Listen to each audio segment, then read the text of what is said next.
Welcome back.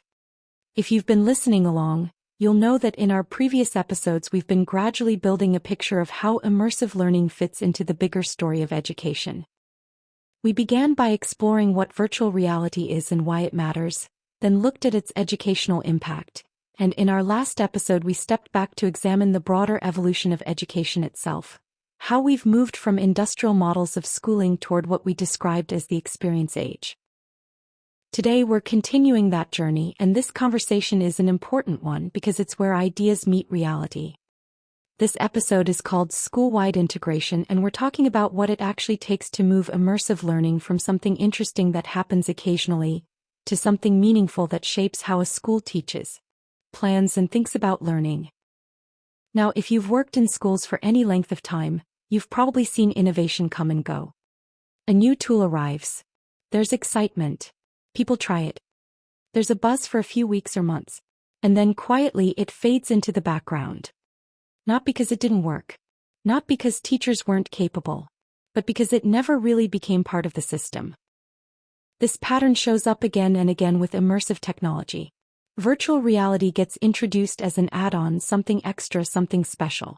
It might be used as a reward activity, a one-off experience, or a pilot program run by a passionate teacher or ICT team. Students love it. Staff see potential. Visitors are impressed. But 6 months later, nothing much has changed in the day-to-day learning experience across the school. And when that happens, it's easy to draw the wrong conclusion. People sometimes say, well, it was exciting, but it wasn't essential. Or, it's engaging, but it's not really part of core learning. Or even, it's great for demonstrations but not for real teaching. But here's the truth. When immersive learning stays on the margins, its impact will always be limited. Not because the technology is limited, but because the implementation is. This is one of the most important mindset shifts for schools to understand. The difference between success and stagnation with immersive learning is rarely about devices, apps, or technical capability. It's about alignment. Alignment of vision, alignment of leadership, alignment of pedagogy, and alignment of systems.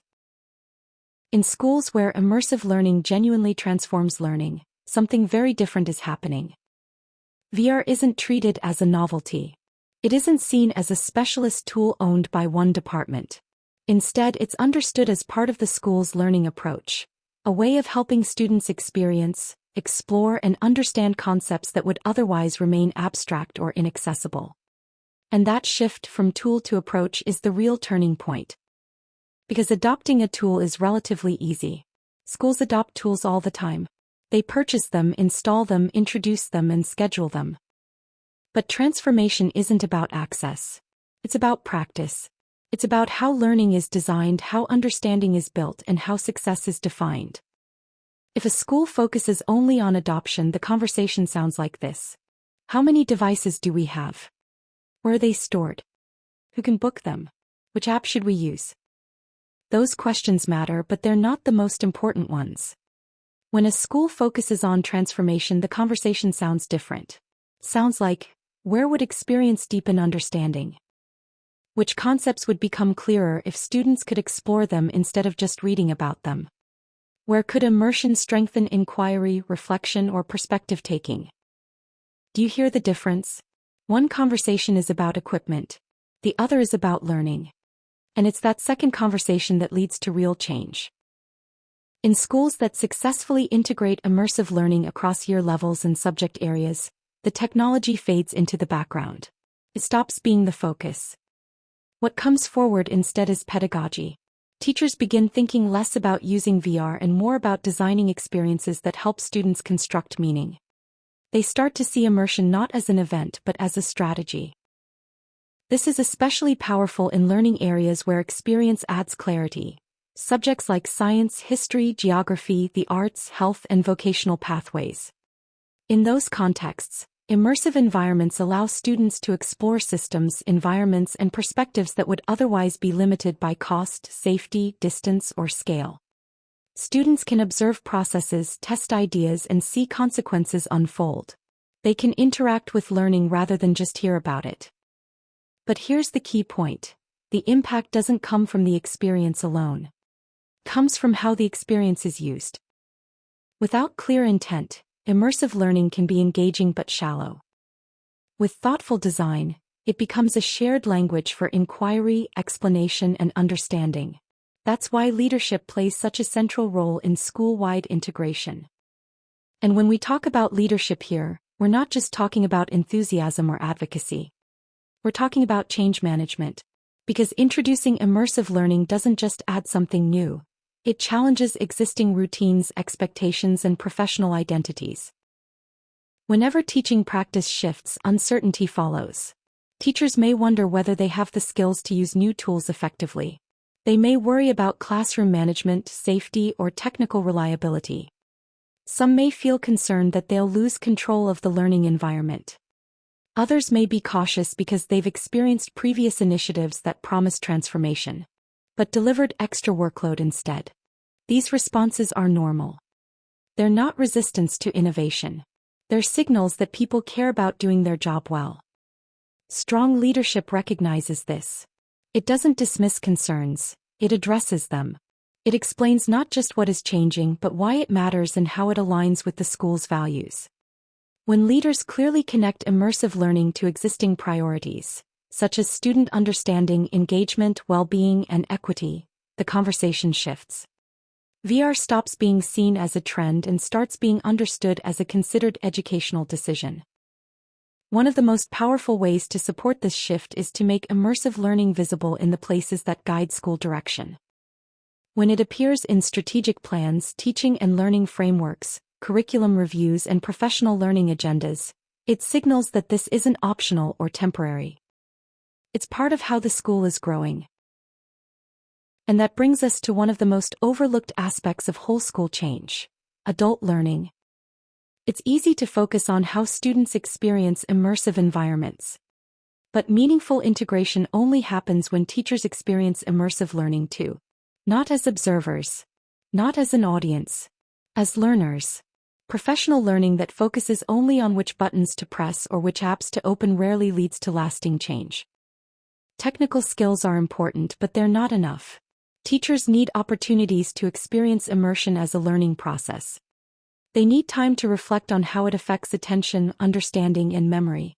They need space to discuss what they noticed, what surprised them, and what they might do differently in their own classrooms.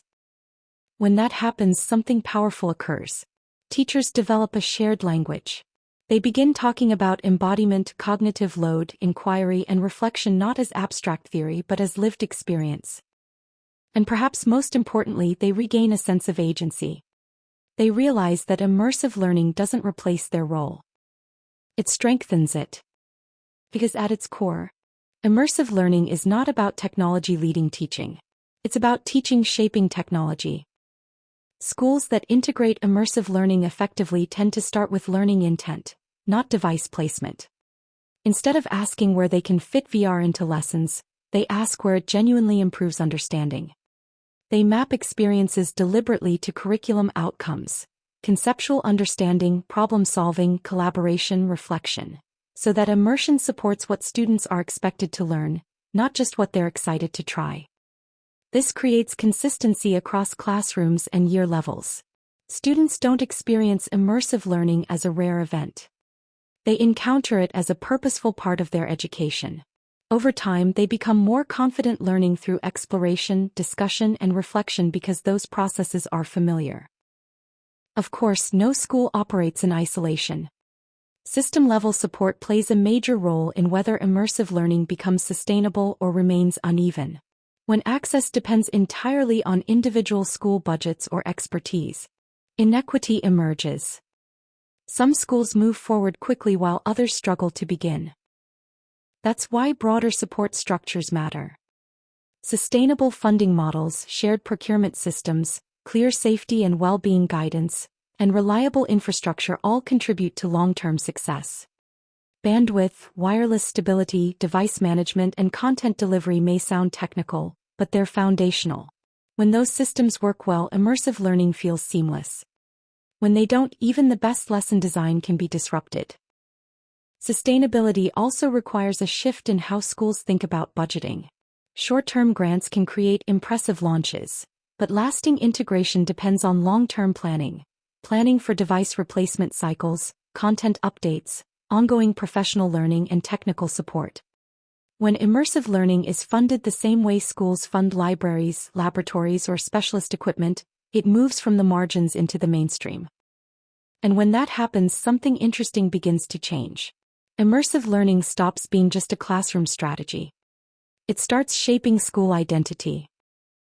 Schools that adopt a whole-school approach often find that their professional culture evolves. Teachers are drawn to environments where pedagogy is valued and innovation is supported. Students and families see learning that feels relevant and forward-looking. Community events and showcases make learning visible, helping others understand not just what students are doing, but what they're understanding. Visibility, though, brings responsibility. When immersive learning becomes part of a school's public narrative, quality and alignment matter even more. Experiences need to be purposeful, not just impressive. They need to support understanding, not just engagement. That's why infrastructure and systems are so important. Vision alone isn't enough.